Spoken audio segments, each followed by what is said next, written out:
امام باقر در دو جبهه مبارزه کرد.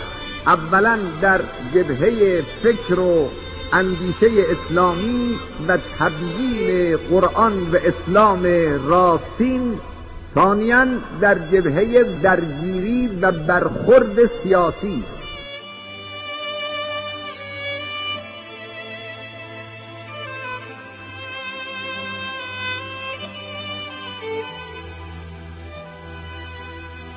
مبارزه فرهنگی فقط نشستن و از احکام اسلام چیزهایی رو بیان کردن بدون یک جهتگیری، بدون یک سمتگیری انقلابی و مبارزی نیست. این مبارزه نیست، بلکه مبارزه فرهنگی اینه که سعی کنن ذهنیت مردم رو و فرهنگ حاکم بر ذهنهای مردم رو عوض کنن تا راه رو برای حکومت الهی هموار کنن و راه رو بر حکومت طاغوتی و شیطانی ببندن. و امام باقر این کار رو شروع کرد.